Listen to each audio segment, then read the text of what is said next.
नमस्कार दोस्तों, आप सभी का एक बार फिर से क्वालिटी एजुकेशन पर हार्दिक स्वागत है। आज हम बात करेंगे थोड़ा सा एलडीसी भर्ती के बारे में।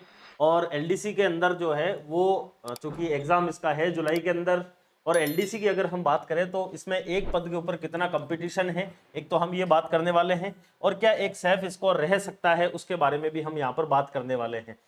एलडीसी भर्ती बड़ी भर्ती है, लंबे समय के बाद में इतनी बड़ी बड़ी भर्तियां देखने को मिलती है। और उसमें अगर हम बात करें तो एक ऐसी भर्ती है जिसकी तैयारी जो है वो काफ़ी स्टूडेंट कर रहे हैं, क्योंकि इसमें सबसे बड़ा जो टर्निंग पॉइंट था वो ये था कि सीईटी इसमें 2024 वाली लागू की गई। इसलिए कई सारे बच्चे जिन्होंने पिछली बार सीईटी कर रखा था उन्होंने नौकरी प्राप्त कर ली है, तो मैक्सिमम वो बच्चे इसमें दे नहीं रहे हैं। और कई सारे ऐसे बच्चे हैं जो कि उस समय सीईटी पास नहीं कर पाए या फिर सीईटी नहीं दे पाए, वो वैसे ही इससे आउट हो गए।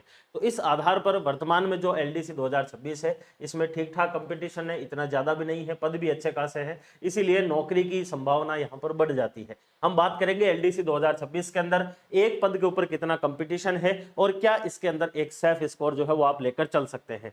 शुरुआत अपन करते हैं सबसे पहले।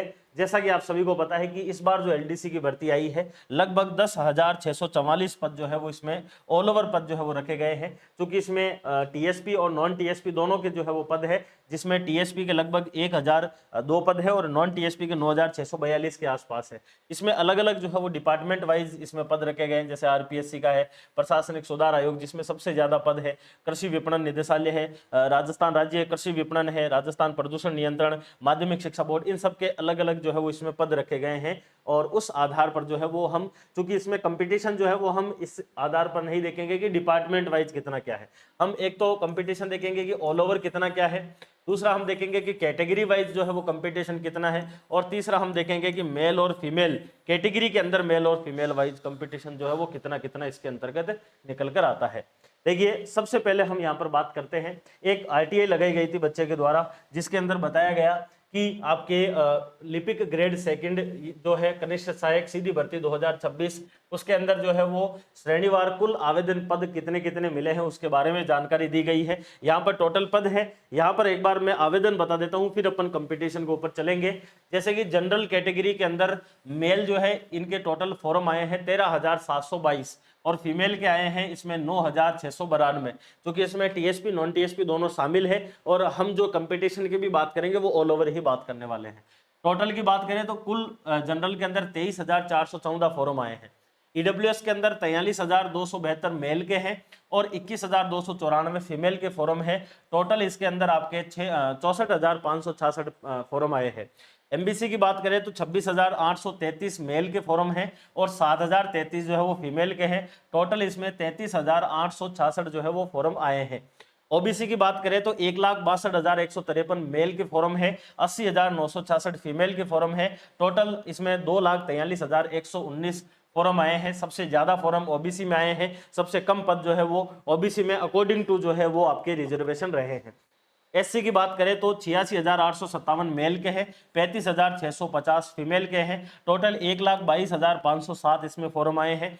एसटी की बात करें तो 71,691 मेल के हैं, 33,419 फीमेल के हैं, और टोटल बात करें तो 1,05,110 जो है वो एसटी के फॉर्म आए हैं। शहरिया की भी बात करें तो इनके लिए अलग से रिजर्वेशन होता है, तो 192 मेल के और 44 जो है वो फीमेल के फॉर्म आए हैं। टोटल 236 फॉर्म आए हैं। इस हिसाब से 5,92,818 5,92,818 ये टोटल वो फॉर्म की संख्या है जो कि इस बार आपके एलडीसी 2026 के अंदर फॉर्म भरे गए हैं। अब हम ऑल ओवर कंपटीशन की पहले अगर हम बात करें तो आप इस प्रकार से देख सकते हो कि कुल पदों के आधार पर कंपटीशन, जैसे कि टोटल पद है 10,644, इस आधार पर अगर हम बात करें तो 5,92,818 जो है वो आपके लगभग जो है वो फॉर्म प्राप्त हुए हैं। इन फॉर्म के आधार पर अगर हम आपके टोटल पदों का अगर इसमें भाग देते हैं तो लगभग अपने पास में निकल कर आता है जो आंकड़ा, वो है कि 56 उम्मीदवार जो है वो एक पद के ऊपर कंपटीशन में है।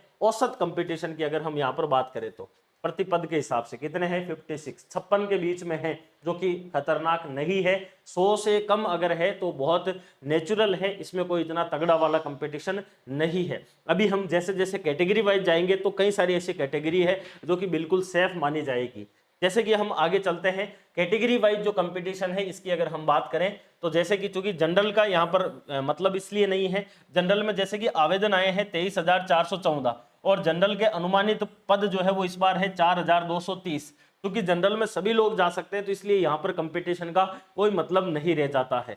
अब बात करते हैं अपन ओबीसी कैटेगरी। सबसे पहले देखिए ओबीसी की अगर हम बात करें तो टोटल 2,43,119 आवेदन आए हैं ओबीसी के, मेल और फीमेल दोनों मिलाकर, और अनुमानित पद लगभग 1691 के आसपास आपके ओबीसी के पद रहने का अनुमान है। देखिए 5, 10, 15 पद जो है वो ऊपर नीचे हो सकते हैं, एग्जैक्ट कैलकुलेशन नहीं है, लेकिन आसपास का मैं बता रहा हूं। और 1691 पदों के आधार पर 2,43,119 आवेदन के आधार पर ओबीसी के अंदर जो कंपटीशन है वो आपका 144 कितना रह सकता है, 144 उम्मीदवार का जो है वो कंपटीशन रहेगा एक पद के लिए। ओबीसी में अगर आप देखेंगे तो सबसे ज्यादा यही कंपटीशन देखने को मिल रहा है। दूसरे नंबर पर आपका आता है ईडब्ल्यूएस। ईडब्ल्यूएस में 64,566 आवेदन है ऑल ओवर, और अनुमानित पद है 1,098 की टोटल इसमें पद है, और 59 यानी कि 59 जो है वो उम्मीदवार के बीच में एक पद के लिए कंपटीशन रहने वाला है, जो कि हम देख पा रहे हैं कि जनरल के बाद में सबसे कम रहेगा। क्योंकि जनरल में सब आगे तो वो तो बात ही हटा दो, वैसे जो है वो कैटेगरी वाइज में सबसे कम कंपटीशन ईडब्ल्यूएस के अंदर 59 उम्मीदवार का मिलता है। फिर आते हैं हम एससी की बात करते हैं तो 1,22,507 पदों में 1650 पद हैं और 74 आपके उम्मीदवार का जो है वो कंपटीशन रह रहा है एक पद के बीच में एससी में। एसटी की अगर हम बात करें तो एसटी में 1,05,110 टोटल आवेदन है और 1434 जो है वो यहाँ पर अनुमानित पद रह सकते हैं एसटी के, तो उसके अंदर आपके 73 उम्मीदवारों के बीच में एक पद के लिए कंपटीशन है। एमबीसी कैटेगरी के अंदर कुल जो आवेदन आए थे, जो फॉर्म आए थे वो 33,866 है, और यहाँ पर 400 आपके 79 की बात करें तो ये कुल अनुमानित पद है इसमें, और 71 उम्मीदवार के बीच में यहाँ पर कंपटीशन रह सकता है। तो यहाँ पर कंपटीशन में मेजर कंपटीशन जो है वो ओबीसी में है, और जो कम से कम है वो आपके ईडब्ल्यूएस में देखने को मिल रहा है। ये कंपटीशन यहाँ पर कैटेगरी वाइज की हमने बात करी है। यह आपका ऑल ओवर जो है वो कुल पदों के आधार पर कंपटीशन है, 56 उम्मीदवार का है, और कैटेगरी वाइज चलते हैं तो ये अलग अलग है। ओबीसी में 144 है, ईडब्ल्यूएस में 59 है, एससी में 74 है, एसटी में 73 है, एमबीसी के अंदर 71 है। जनरल के अंदर 23,414 फॉर्म है और आपके 4,230 जो है इसके अंदर अनुमानित पद है। क्योंकि कंपटीशन इसमें सब लोग आएंगे तो इसलिए अपन काउंट नहीं कर सकते। फिर हम बात करते हैं जेंडर आधारित जो आवेदन है वो कितने कितने आए हैं और उसमें किस प्रकार से कंपटीशन है। पुरुष जो अभ्यर्थी है इनके आवेदन है लगभग 3,81,720, जो कि ऑल ओवर पदों जो कुल फॉर्म है आपके उन कुल फॉर्म का 64% है। और महिला अभ्यर्थी जो है इन्होंने टोटल 1,58,098 महिलाएं हैं, जो कि 27% है ऑल ओवर फॉर्म की। अब हम बात करते हैं जैसे कि category wise OBC, EWS, SC, ST, MBC और शहरिया, इनमें पुरुषों के बीच में कितना कंपटीशन है एक पद के लिए और महिलाओं के बीच में एक पद के लिए कितना कंपटीशन है, ये यहाँ पर हमें औसतन देखने को मिलेगा कि भाई पुरुष और महिलाओं के अंदर जो है वो कंपटीशन कितना कितना हमें देखने को मिल सकता है। क्योंकि यहाँ पर अगर हम बात करें तो ये 144 है और 144 जो है ये ऑल ओवर है, औसतन है, महिला और पुरुष दोनों को जोड़ लेते हैं तो यहाँ पर जो है ये आपके अलग अलग कंपटीशन निकल के आ रहा है, जिसमें पुरुषों के अंदर और महिलाओं के अंदर कितना कितना है वो आपके सामने है। जैसे कि ओबीसी के अंदर अगर हम बात करें तो ओबीसी जो आपके पुरुष कंपटीशन है ये एक पद के लिए लगभग 156 अभ्यर्थियों के बीच में कंपटीशन रह सकता है, और वहीं महिलाओं के बीच में जो है ये 216 अभ्यर्थियों का जो है वो कंपटीशन इसमें रह सकता है। यहाँ पर अगर हम आगे बात करें ईडब्ल्यूएस की तो ईडब्ल्यूएस के अंदर ये 60 अभ्यर्थियों का कंपटीशन है, जबकि यहाँ पर महिलाओं के अंदर 98 का रह सकता है। देखिए यहाँ पर आप ये पूछ सकते हैं कि सर यहाँ पर 144 है और जैसे ही हम यहाँ पर जा रहे हैं पुरुष और महिलाओं में तो ये बढ़ कैसे रहा है। क्योंकि रियल में कंपटीशन तो ये है, यहाँ पर जो कंपटीशन है इसमें एक्स सर्विसमैन वगैरह या फिर जो आपके परित्यक्ता जो आपके विधवा वगैरह है उन कैटेगरी के जो आपके पद है वो भी इसमें जुड़े हुए थे, उस आधार पर यहाँ पर कंपटीशन निकला है। लेकिन यहाँ पर जो है वो एक्समैन वगैरह इन सबको निकालने के बाद में जो रियल के अंदर ओपन कोटा है जिसमें पुरुष और महिला भिड़ेंगे, जो सामान्य एक प्रकार से नॉर्मल वाले हैं, उनके आधार पर ये कंपटीशन है। रियल में ये वाला कंपटीशन आपके काम का है, यानी कि ओबीसी के अंदर पुरुष जो है वो 156 में से एक सेलेक्ट होगा और महिलाओं में 216 में से एक होगी। क्योंकि अब ये पुरुषों का कम इसलिए है क्योंकि पुरुषों के भले ही आपके फॉर्म ज्यादा है लेकिन पद भी पुरुषों के ज्यादा है, इस वजह से ये कम हुआ। महिलाओं का ये ज्यादा इसलिए हुआ क्योंकि महिलाओं के पद जो है वो कम है। ईडब्ल्यूएस के अंदर 60 पुरुष में से एक सेलेक्ट होगा, महिलाओं के अंदर 98 में से एक होगी। एससी की अगर हम बात करें तो 82 आपके पुरुषों में से एक होगा, जबकि महिलाओं में 96 में से एक होगा। एसटी की बात करें तो 58 में से एक होगा, जबकि महिलाओं की बात करें तो 82 में से एक होगी।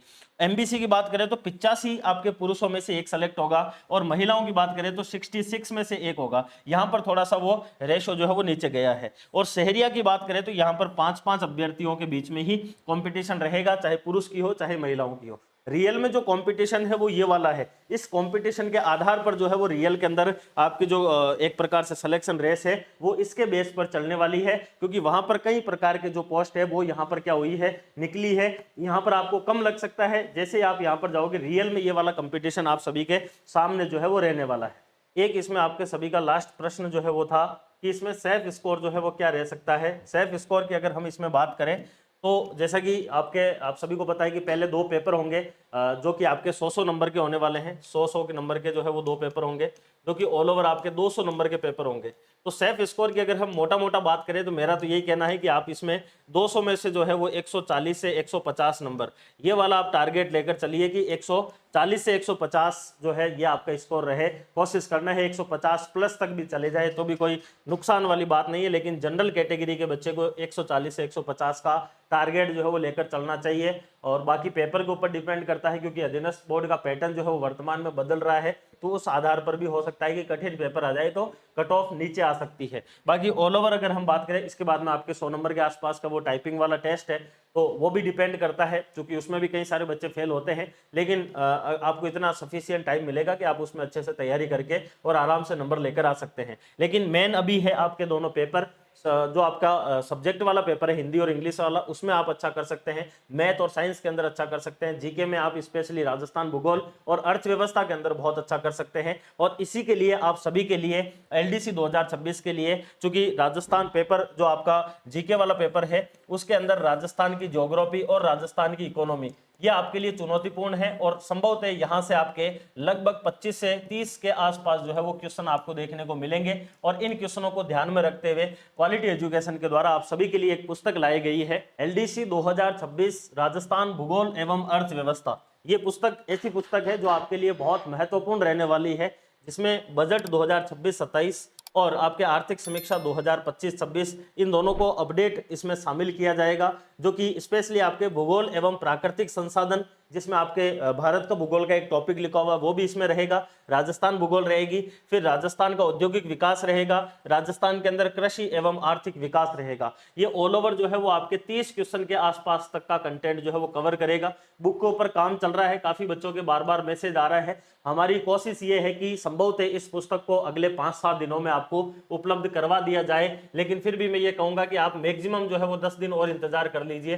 10 दिन मैक्सिमम इंतजार कर लीजिए, आपको एक बहुत ही शानदार पुस्तक जो है वो मिलेगी, जो कि एलडीसी भूगोल और अर्थव्यवस्था के लिए ये रहने वाली है। बहुत शानदार पुस्तक है, क्योंकि नाम राजस्थान लिखा हुआ है, लेकिन इसमें जो भारत का भूगोल वाला पोर्शन है वो भी इसमें हम शामिल कर देंगे, ताकि वो जो 3-4 प्रश्न आपके आएंगे वो गलत नहीं हो। फिलहाल अपन इसको इतना ही रखते हैं, आगे और मिलते रहेंगे। तब तक के लिए धन्यवाद। Take care, all the best.